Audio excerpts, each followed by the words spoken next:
Hello student, आज हम हिंदी व्याकरण के अंतर्गत वाक्य का अध्ययन करेंगे। वाक्य सार्थक शब्दों का ऐसा क्रमबद्ध समूह जो हमारे भावों एवं विचारों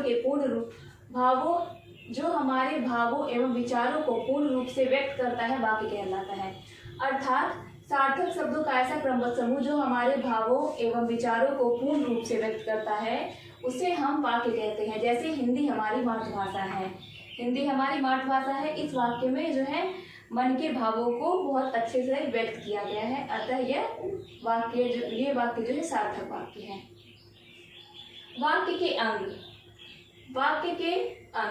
वाक्य के जो है दो अंग होते हैं, उद्देश्य और विधेय।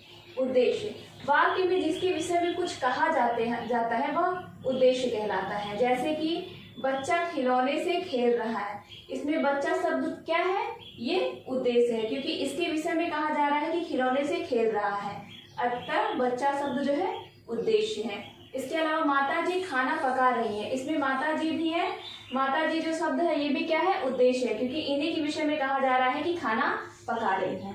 इसके बाद आता है विधेय। वाक्य में उद्देश्य के विषय में जो कुछ कहा जाए वह विधेय कहलाता है। जिस वाक्य में उद्देश्य के विषय में कुछ कहा जाता है तो उसे विधेय कहते हैं। जैसे कि नवीन पत्रिका पढ़ रहा है, ये आपका विधेय है। पक्षी आकाश में उड़ रहे हैं, इसमें आकाश में उड़ रहे हैं क्या है? विधेय है। वाक्य के भेद दो आधारों पर किए जाते हैं, पहला अर्थ के आधार पर, दूसरा रचना के आधार पर। स्टूडेंट, वाक्य के जो है दो आधारों पर भेद किए जाते हैं, इसमें पहला है अर्थ के आधार पर, दूसरा जो है आपका रचना के आधार पर। पहला अर्थ के आधार पर। अर्थ के आधार पर जो है वाक्य के 8 भेद होते हैं।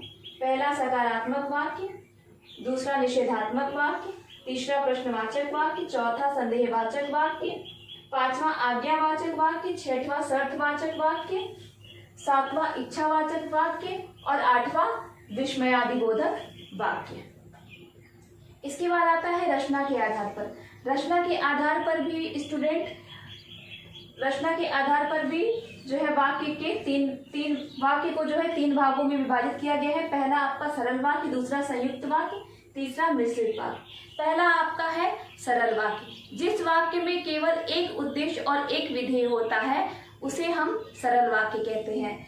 जिस वाक्य में स्टूडेंट एक उद्देश्य और एक ही विधेय होता है उसे हम सरल वाक्य कहते हैं। जैसे रामदीन मेरा नौकर है, रामदीन में एक उद्देश्य है, ठीक है, और मेरा नौकर है क्या है? विधेय है। तो एक उद्देश्य और एक विधेय है, ये हमारा है सरल वाक्य।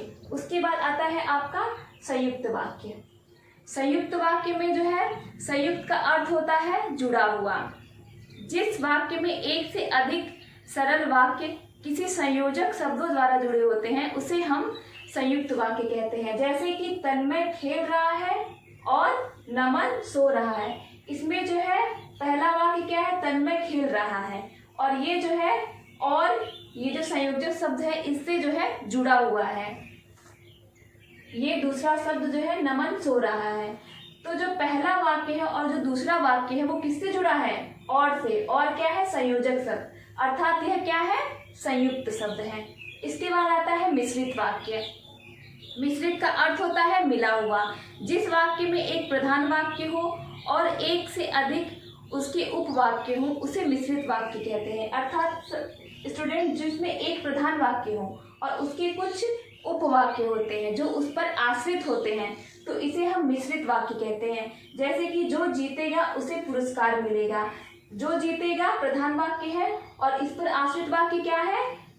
उसे पुरस्कार मिलेगा। अतः इस जो जीतेगा उसे पुरस्कार मिलेगा, इस वाक्य में जो है ये क्या है? ये मिश्रित वाक्य है, क्योंकि इसमें प्रधान वाक्य जो जीतेगा और इस पर आश्रित वाक्य है उसे पुरस्कार मिलेगा, आश्रित वाक्य है। धन्यवाद।